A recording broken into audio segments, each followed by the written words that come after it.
I don't even know if I'm allowed to say this, but that bullshit ass report that came out. Yes, that was about Russ, that hit job. Fuck out of here with that. That was terrible. That was like so obvious and like, come on, man. We got to be better than that as media. That was horrible. I tweeted about it, but more importantly, that's really shitty from the Lakers, considering how much they talk about we care about our players and all of this bullshit that they throw out there. And then as soon as Russ leaves, immediately start unloading all the bad stories and things like that. That's just a complete bullshit bush league job from the organization themselves to start with, when they went out of their way to go get him.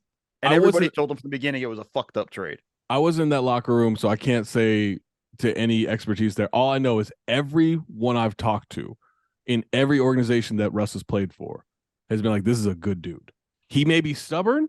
He may not play the way you want him to play, but in terms of like that's a dude that like is there for people. And so that hit job was so bush league. Yeah, it was garbage. It was garbage from the organization, and shows that they're beginning to become a garbage organization. And the outlet. I think it's I was gonna say the funniest thing about it. I hate it. I do agree with the bush league stuff, right? But what I hate is we get into this whole thing of now people have to like push that he's not a bad person. Right. Like, we don't need that narrative. I think everyone knows that he's not a bad person. Right. Let's keep it between the lines and say he hasn't had his best years. He is hard to watch at times. He's on the way out, right? Like he's not at his peak. Like he's on the way down, on the way out. Like, but there's people that do think that he's just in the wrong situation. But it's hard for an only child to finally see that you got a kid brother 13 years later. You know what I'm saying? Right. That is the situation. Like, hey, we came home with a baby and Russ is the teenager. He's had his way the entire time. And you think about him playing for the Thunder, him playing for the Wizards, successful.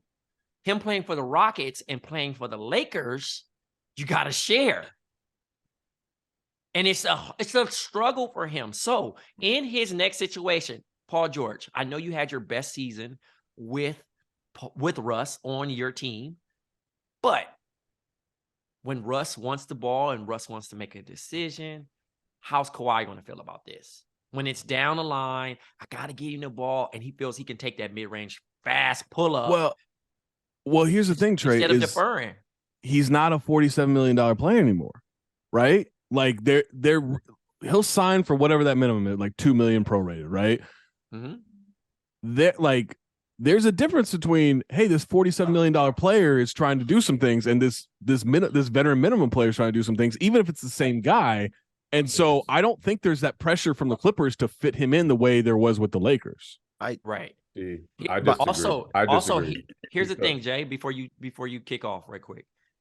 My thing with this, right, and how I see it, with Russ, it is such a I do see the important. I don't like that whole idea of like he's making this much amount of money, so he has to play. I think that narrative was always whack, but hopefully this is the flashing lights. I'm never mad at the player signing these contracts, but the flashing lights of signing a point guard well into like 31 and 32 for 5-year deals. They have yet to age great. You know what I'm saying? The Lowry deal, the John Walls. I don't know where Dame's at yet. You know what I mean? And Dame's still like 32, 33.